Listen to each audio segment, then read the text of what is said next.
तो सर आप ये बताइए पहले तो क्या आप अनुदेशक हैं सर, शिक्षा मित्र हैं? अनुदेशक हूँ। अच्छा, अनुदेशक हो। तो अब आप ये बताइए सर कि इसमें क्या जानकारी है, सच्चाई क्या है? अब जैसे कि मानदेय वृद्धि का कोई आदेश नहीं करा है, बराबर अखबारों में भी आ गया है, विधानसभा में भी हुआ है। सर अब ये बताइए कुछ हो सकता है या मेरी नज़र में तो नहीं लग रहा है, आपकी नज़र में कि आप ज़्यादा आ गए हैं, घूमने फिरने वाले आदमी हैं, क्या है इसमें सच्चाई क्या है? कल और परसों, कल का मतलब 27, 27, 28, हाँ 1 तारीख को मुझसे बात करिएगा। 1 को? अच्छा 27 तारीख को आपका पद दिखेगा। जी। अरे 27 तारीख को आपका पद शो करेगा सहायक अध्यापक का। अच्छा कल को मतलब? हाँ, 28 तारीख में आपका बिल लग जाएगा एरियर वेतन का जी कोषागार में जी। और जब आपका पद दिख जाएगा, अभी तो शिक्षा मित्र दिख रहा है ना जी जब आप लोग सहायक अध्यापक पूर्व स्नातकों की बाद, जी। अरे पूर्व स्नातक हो कि बाद स्नातक? मैं तो 2006 में तो मेरी नियुक्ति हुई और 1996 का स्नातक हूँ। हाँ, तो ये समझ लेना जब तुम्हारे उसमें ग्रेड 4600 दिख जाएगा जी। और सहायक अध्यापक जूनियर के आप शो करने लगेंगे, तब विश्वास करोगे कि नहीं करोगे? अरे तब क्यों ना करेंगे सर। हाँ, तो बस 2 दिन इंतजार करिए, मुझे 1 तारीख को आप कॉल करेंगे, मैं आपको सारा विस्तार बताऊंगा। जी वो आप क्योंकि विधानसभा में तो इन्होंने मानदेय वृद्धि को साफ मना कर दिया ना। नहीं तो संदीप सिंह ने लिखित में क्या दिया? छात्र शिक्षक अनुपात में तुम्हें जोड़ा कि नहीं जोड़ा? तो ये तो कई बार से जोड़ रहे हैं, काफी दिनों से जोड़ रहे हैं। नहीं तो काफी दिनों से जोड़ रहे हैं, तो ये बताइए यार, तुम्हारा कभी एक ब्लॉक से दूसरे ब्लॉक में स्थानांतरण होता था? नहीं। तो 3 जनवरी को आपको क्यों एक जिले से दूसरे जिले में कर दिया? हाँ अभी शासनादेश जारी नहीं हुआ सर वो भी। अरे शासनादेश जारी हो, आदेश हुआ कि नहीं हुआ? सचिव के सिग्नेचर है कि नहीं है? हाँ है। तो समय सारणी आना है ना। अच्छा तो शासनादेश ही समझिए, अब समय सारणी आएगी ना। हाँ। तो पहले तुम ये समझ लो ना, तुम कह रहे कुछ नहीं दिखाई दे रहा, तो ये बताइए कि संविदा की नियमावली में 22 साल सेवा दी, कभी एक ब्लॉक से दूसरे ब्लॉक नहीं जा पाए तुम? नहीं जा पाए। हाँ आज तुम दूसरे जिले में जा रहे हो जी। 16 अगस्त को लिख रहा है सचिव कि जिस विद्यालय में शिक्षा मित्र तैनात है उस विद्यालय का इंचार्ज हेड और सहायक दोनों सरप्लस होंगे। तो तुम में इसकी कौन सी शक्ति डाल दी सरकार ने? जी जी। और ये जनवरी का और 31 जनवरी और नवंबर में जो ग्रांट आई है खरबों में, ये किनका एरियर है, किनका वेतन है? पता नहीं, बेसिक शिक्षा के नाम से आता वेतन तो बस। तो बेसिक शिक्षा में आता है तो तुम लोग यार रोज बेसिक में नौकरी करते हो, तुम किसी अध्यापक से पूछो कि भैया तुम्हारा एरियर बकाया है, जब किसी का बकाया नहीं है तो किसका एरियर है? जी।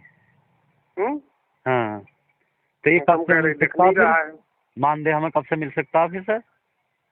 1 अप्रैल वह तुमको मिलेगा प्रशिक्षण डेट से, जहाँ से तुम्हारा प्रशिक्षण हुआ है। जहाँ से प्रशिक्षण हुआ है 13 से। 13 में हुआ था। 13 से मिलेगा आपको। 58 लाख एरियर है आपका। 58 लाख। अच्छा सर ये बताइए फिर अनुदेशकों का क्या मामला? अनुदेशक भी तो होना जुड़े हुए हम लोगों से, हम तो दोनों एक ही साथ रहते हैं ना। बीपीएड 4600 ग्रेड पाएगा। अच्छा। अन्य कैटेगरी पाएंगे 54,000, 38,324 रुपया 80 पैसा पर 53% महंगाई लगेगी। अच्छा ठीक है। ठीक है। अब हम 1 को बात करेंगे फिर आपसे, है ना? 1 को बात करेंगे फिर आपसे। हाँ 1 को बात करना कि जब तुम्हारा पद बदल जाए। हाँ सर मैंने एक ग्रुप भी बना रखा है ना मुरादाबाद में, एक दिन आपको जोड़ा था फिर आप उसमें से निकल गए, चले गए आप। यार सुनो मैं बताऊं, मैं जिस ग्रुप में जुड़ता हूँ हाँ मैं लिखता हूँ अजनबी बातें जी, जो किसी के गले नहीं उतरती हैं। जी हाँ ये तो है। वो तो ये मानते, जो सरकार मानदेय नहीं बढ़ा रही वो इतना बड़ा काम कैसे कर देगी, वो तो ये मानते हैं ना सीधा सीधा। हाँ हम लिखते हैं हकीकत संविधान है और किसी व्यक्ति ने हमें आप शब्द लिखे तो मैं एडमिन मुझे बनाते नहीं है उस ग्रुप में। अच्छा। और जब एडमिन नहीं बनाओगे तो मैं उस आदमी को कैसे हटा पाऊंगा, बेवकूफ आदमी को। इसीलिए मैं स्वयं हट जाता हूँ। ये तो मेरा खुद का, हाँ, मेरा खुद का ग्रुप है, मेरा खुद का ग्रुप है। मैं उसमें चैलेंज से लिखता हूँ, जो कमेंट करता है मैं उसको तुरंत हटा देता हूँ। हाँ सही है। और जब तुम्हें कानून का ककहरा पता नहीं है जी। ये बताइए, आरटी एक्ट 23 अगस्त 2010 81 नियमावली में एक शिक्षक बनने की क्वालिफिकेशन थी स्नातक प्लस बीटीसी। जी हाँ। यही थी ना जी। तो आप लोग स्नातक करके आए, विभाग में शिक्षा मित्र बने, यहाँ तक तो ठीक है। जब आपको एनसीटी ने प्रशिक्षण कराया तो ये बताइए प्रमोशन के लिए कराया कि आपका डिमोशन के लिए कराया? ये वो तो स्थायी शिक्षक के लिए कराया था तब तो। ने तो मैं अनट्रेंड टीचर माना, क्योंकि आपके पास सिर्फ ट्रेनिंग नहीं थी बीटीसी और बाकी योग्यता तो थी ना। जी। तो जब आपको 23 अगस्त 2010 के समय में उन्होंने ट्रेनिंग कराई है तो आप 23 अगस्त 2010 में स्नातक बीटीसी हो जाओगे तो शिक्षक नहीं बन जाओगे? जी बन जाएंगे।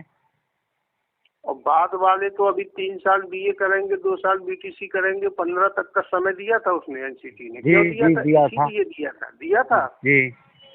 तो ये बाद स्नातक जब नैप बनेगी तभी तो उनको लाभ दे पाएगी। तो 2020 में तो केंद्र सरकार ने नैप बनाई है, तो तुम्हारा समाधान कैसे हो जाता 17 के बाद? जी। तो यही सब चीजें यार कानून की लोगों को पता नहीं है। लोग तो बाएं बाएं बाएं बाएं बकते हैं। मैं लिखता हूँ, लिखने के बाद कमेंट करते हैं लोग गलत, तो मुझे गुस्सा आती है। हाँ गुस्सा आने की बात है वो तो, क्योंकि आप तो अपनी जगह पे आज भी उस टिके हुए हो, तो आपको कहीं ना कहीं से पूरा जानकारी है इसलिए टिके हुए हो, है ना? नहीं तो तुम्हें शायद सूचना मिलती रहती है लोधी जी की, तो मैं आपसे लिख रहा हूँ। मैं तो बहुत पहले से लिख रहा हूँ। हाँ तो सर ये सहायक अध्यापक थोड़ी बना सकते हैं हमको? क्यों नहीं बना सकते? आरटी एक्ट 23 अगस्त 81 नियमावली में जब आप सहायक अध्यापक की सारी योग्यता को पार करोगे तो फिर कैसे नहीं सहायक अध्यापक बनाएंगे? क्या बनाएंगे? स्वीपर बनाएंगे? वो तो ये है ना, क्योंकि समायोजित जितने भी शिक्षा में समायोजित हुए थे तो सुप्रीम कोर्ट ने रद्द कर दिया था ना, इसलिए पूछ रहा हूँ। नहीं तो ये बताइए, जैसे तुम्हें कहीं जाना है जी। तो उसका एक रास्ता था, एक रास्ता बंद हो गया तो क्या दूसरा रास्ता नहीं हो सकता उस शहर के लिए? हाँ हो सकता है, ये तो है। फिर आरटी एक्ट 81 नियमावली में समायोजन ही बताइए। समायोजन का मतलब था कि किसी पद को समाप्त करके दूसरे पद पर मर्ज कर देना। जी। तो इंटर पास शिक्षा मित्र के पद को समाप्त करके सहायक अध्यापक पर मर्ज किया ना। जी। तो शिक्षा मित्र का पद तो इंटर है, इंसान को थोड़ी मर्ज किया तुमने, पद को किया। जी। दूसरा कारण था कि नियुक्त व्यक्ति की विभाग में एक बार नियुक्ति होती है, प्रमोशन होता है फिर उसका। तुमने दोबारा नियुक्ति पत्र कैसे दे दिया? जी हाँ। तीसरा कारण है तो नियुक्ति पत्र का क्या मतलब था? हाँ सही। हाँ, तीसरा कारण है समायोजन रद्द होने का कि ये बताइए कि जब 14 में आप नियुक्ति पत्र दे रहे हैं जी, 10 में आरटी एक्ट लागू है, तो तुम कौन से कानून की चीज ऊपर लग रहे हो यार? जी ये है? सही। दूसरी चीज, आपको बैकडोर एंट्री से किया, सिर्फ ये लाभ आपको अकेले दिया, तो वो बीटीसी वाले टैप पास वाले यदि खुली भर्ती करके भारांक दे के करते तो फिर बैकडोर एंट्री कैसे कहता है वो डीवाई चंचू? जी। उसमें तमाम कारण थे। तो सुप्रीम कोर्ट ने 25 जुलाई 2017 को जब तुम्हारा समायोजन रद्द किया जी। तो उठा के ये बताइए शिक्षा मित्र तुमने 3 साल ज्वाइन नहीं किया जी। तो संविदा का पद 1 साल के बाद मर जाता है। मर जाता कि नहीं मर जाता यदि उस पद पर दोबारा नौकरी न की जाए? जी हाँ खत्म हो जाता। और 25 जुलाई 17 को आपका सहायक अध्यापक रद्द हो गया। जी। तो सुप्रीम कोर्ट तुम उठा के समुद्र में नहीं फेंक देती सरकार? 2 लाख माफी बाहर नहीं कर देती विभाग में? तुम कौन पद पर नौकरी कर रहे हो भाई जब तुम्हारे दोनों पद खत्म हो गए? अब जी। यही पूछ लेना लोगों से। जी पूछ लेना ना, तुम तो जानकार हो। पूछ लेना कि लोधी जी तो एक प्रश्न पूछा है कि शिक्षा मित्र हो नहीं जी और सहायक अध्यापक सुप्रीम कोर्ट ने खा लिया, तो तुम सरकार के कौन से रिश्तेदार हो जो आज भी कुर्सी तोड़ रहे हो? जी बताओ ना। जी है जानकारी? नहीं।